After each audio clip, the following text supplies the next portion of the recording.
मित्रों नमस्कार, आपका हमारे इस चैनल में हार्दिक हार्दिक स्वागत है।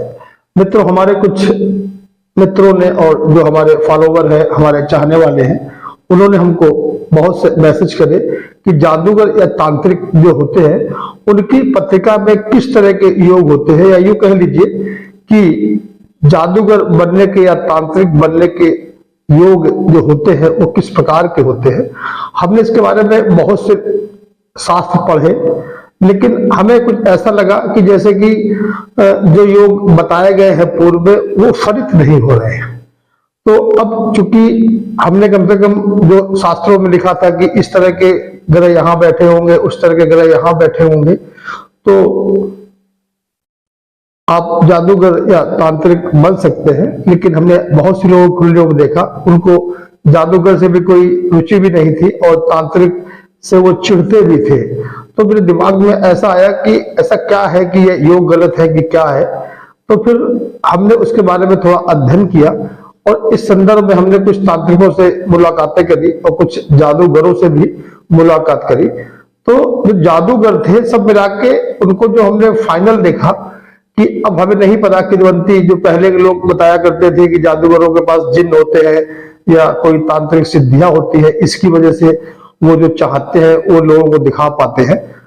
तो हमने जब उनसे बात की तो हमें किसी भी जादूगर ने ऐसा कोई भी बात हमसे नहीं कही कि हम कोई जिन्न की सिद्धि प्राप्त कर रहे हैं, कि हम कोई तांत्रिक क्रिया हमने कोई शमशान घाट में करी, कि किसी पर्वत पर जाकर सिद्धि प्राप्त करी। सबने ये कहा कि ये हाथ की सफाई है और हाथ की सफाई के लिए बहुत प्रैक्टिस करनी पड़ती है, बहुत एक्सरसाइज करनी पड़ती है। तो हम सामने वाले के सामने जो भी चाहते हैं वो दिखा देते हैं, उसको लगता। तो फिर मित्रों हमको लगा कि शायद जो पूर्व में भी जादूगर होंगे वो लोग भी हाथ की सफाई या बहरूपीय कह लीजिए इस तरह के योग ही होते होंगे। अब जो हमने फिर कुछ तांत्रिकों से बात करी, तो तांत्रिकों ने कहा तो उन्होंने तो बात हमें समझ में आई कि वो तंत्र मंत्र करके किसी का वशीकरण, मारक, उच्चाटन इस तरह के कार्य करते हैं। लेकिन उनका कोई हमें ऑथेंटिक प्रमाण नहीं मिला कि वो हमें ऐसा कुछ हो कि वो हाथ में जल लिए हो और हमारे सामने कहीं जल फेंके तो उसमें कुछ हाथी घोड़ा बन जाए या इस तरह बन जाए। लेकिन उनका जो हम ये कह सकते हैं कि जो शक्तियां थी, दिव्य शक्तियां कह लीजिए, उन शक्तियों के दम पर उन्होंने कुछ ऐसी चीजें हमको बताई जिससे कि हमको लगा कि ये शायद जो कर रहे हैं ये ठीक है। लेकिन इसके पश्चात जब हमने कुंडली मांगी तो उन्होंने कुंडली देने में असमर्थता जाहिर की, क्योंकि बहुत लोगों के पास समय और डेट ऑफ बर्थ टाइम वगैरह का अभाव था। लेकिन हमको जो जादूगर थे उन्होंने बहुत सारे, कम से कम मैं 8-9 लोगों से मिला और सब ने हमको अपनी जन्म पत्रिका दे दी। तो इसके बाद हमने देखा कि कुछ कॉमन योग थे जो कि जादूगरों की कुंडली में थे। लेकिन मित्रों मैं तांत्रिक के योग तो बहुत सारे बता सकता हूं, लेकिन उनको मैंने प्रैक्टिकल देखा नहीं, इसलिए मैं आपको वो योग नहीं बताना चाहता। मैं इसी क्रम में भारत के एक महान जादूगर ओपी शर्मा जो कि उत्तर प्रदेश के रहने वाले हैं, उनसे मेरी मुलाकात हुई। तो उन्होंने हमको अपने शो में भी आमंत्रित किया और मैंने उनका शो देखा। मैं जो उनका जादू का शो था तो बहुत से लंबा जादू था, लेकिन एक वीडियो मैं आपको दिखाने जा रहा हूं। आप इस वीडियो को देखिए, फिर इसके बाद हम आपको बात करते हैं कि कौन कौन से ऐसे योग होते हैं जो कि हमको जादूगर बनाते हैं।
अब आपने ये शो देखा, ये जादूगर जो भी आपको शो दिखा रहे थे, ये केवल हाथ की सफाई है, लेकिन यही कलाकारी है, यही इनका शुक्र है जो कितना मजबूत है कि जो चाहते हैं और पब्लिक कल्पना भी नहीं कर पाती कि हमें क्या दिखाने वाले हैं या किस तरह का दिखाएंगे। हम केवल ख्याली पुलाव पकाते रहते हैं कि शायद इन्होंने ये किया होगा, कि शायद इन्होंने ये किया होगा।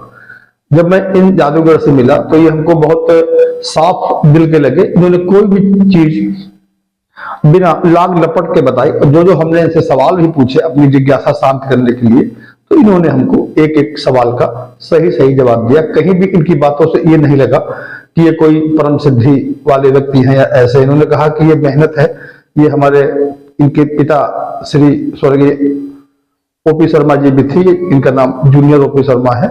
विगत 20-25 वर्षों से ये इसी तरह से लोगों का मनोरंजन भी करते हैं, और इनका हमें लगता है कि शायद भारतवर्ष में सबसे अधिक जादू शो करने का रिकॉर्ड इन्हीं के नाम है। तो इन्होंने बताया कि ऐसा ऐसा होता है। फिर हमने इनकी जब लग्जरियस लाइफ में भी झांकने की कोशिश की तो भी लगा कि शुक्र से संबंधित जो भी चीज होती है या गुरु से संबंधित जो भी गुण होते हैं वो सारे इनके अंदर थे। इनका स्वभाव थोड़ा सा गंभीर प्रवृत्ति का था। तो हम बात इसी संबंध में अब आपसे करने जा रहे हैं कि जो भी जादूगर होते हैं, जो कि नेम फेम पैसा रुपया सब कमाते हैं, उनकी पत्रिका में किस तरह के योग होते हैं। तो मित्रों, अष्टम भाव जो हमारा होता है वो गुप्त ज्ञान का, गुप्त विज्ञान का, गुप्त विद्याओं का होता है। तो हम आपसे जो चर्चा कर रहे थे कि जितने भी हमने जादूगरों की कुंडलियां देखी तो उनकी कुंडलियों में जो अष्टम भाव था वो बहुत एक्टिव था। सबकी कुंडलियों में हमने ज्यादातर देखा कि जो भी अष्टम भाव का मालिक था वो दसम भाव से उसका संबंध जरूर था या दसम भाव में ही बैठा था। और कुछ जादूगर हमने ऐसे भी देखे कि जो यूं कह लीजिए कि थोड़ा लग्जरी में कम थे या पैसा कम था उनके पास, और सफाई भी थी, तो उनके थोड़े से जादू थोड़ा पुराने जमाने कह सकते हैं या पुराने स्टाइलिस्ट थे। तो उनकी कुंडली में देखा कि शुक्र बहुत ज्यादा मजबूत नहीं था, क्योंकि शुक्र पत्रिका में या आप मान लीजिए कि जो कलाकारी होती है, जो एक्स्ट्रा जो भी हमारे पास इस तरह का प्रेजेंटेशन होती है वो शुक्र ही देता है। तो जो भी बड़े जादूगर थे उनकी पत्रिकाओं में हमने देखा कि अष्टम भाव दसम भाव में बैठा था या दसम भाव का मालिक अष्टम भाव में बैठा था, और शुक्र का घर था या शुक्र का उन ग्रहों से या उन भाव से संबंध अवश्य था। और जिसका शुक्र जितना मजबूत था उतना ही वो जादूगर बहुत मशहूर थे, और उनकी कलाकारी के लिए गुरु वाला पूरा का पूरा स्वभाव भी था कि धैर्यता उनके अंदर कूट कूट के भरी थी। और यूं कह लीजिए कि हमने लगभग जितने भी जादूगरों की कुंडलियां देखी सब में यही फैक्टर था। तो इसी प्रकार हमने कुछ लोगों को देखा कि जो उनको ट्रेन करते हैं, या कुछ ऐसे लोग भी थे जो ट्रेनर हैं, यूं कह लीजिए कि कुछ नया विधा सीख के आते हैं तो वो जादूगरों को भी सिखाते हैं। हमने ऐसे भी कुछ लोगों से मुलाकात करी तो उनकी कुंडली में जो आय का भाव था अर्थात द्वितीय भाव, उसका दूर दूर तक कोई संबंध अष्टम भाव से नहीं था, लेकिन दसम और अष्टम भाव का आपस में संबंध अवश्य था। तो वो जादू सिखाते थे, लेकिन वो नेम और फेम और पैसा नहीं कमा पाए। अर्थात यदि आपकी पत्रिका में, किसी की पत्रिका में दसम और अष्टम का आपस में इस तरह का है तो आप ये मान लीजिए कि आप जादूगर बहुत अच्छे से बन सकते हैं। अब इसमें ये होता है कि आपका ब्रेन कितना मजबूत है। अगर आपका ब्रेन कमजोर है तो भी आप जादूगर नहीं बन सकते या तांत्रिक नहीं बन सकते। तो पंचम भाव का भी जो मालिक था वो भी उन्हीं के साथ साथ आपस में ही इंक्लूड था। अब हम अगर आपसे हम बात करें तो हमें जो भी कुंडलियां देखी उसमें 8-9 कुंडलियों में 5 कुंडलियां तुला लगन की थी। अब तुला लगन के हिसाब से आप समझ सकते हैं कि क्या योग रहे होंगे। फिर हम तांत्रिकों की बात करते हैं तो फिर 1-2 तांत्रिकों ने अपना एक अनुमानित बताया, जैसे कि मैं पूर्णिमा को पैदा हुआ था, ये सन था और पौष का माह था। इस तरह हमने थोड़ा निकाला, प्रयास किया, तो उनकी कुंडली में भी लगभग यही खेल था। लेकिन उनके जो अष्टम भाव का मालिक या दसम भाव का जो मालिक था वो पाप ग्रहों से ग्रस्त था, अर्थात राहु और शनि की उसमें दृष्टियां थी या साथ बैठे थे। इस तरह मैंने 3 कुंडलियां देखी।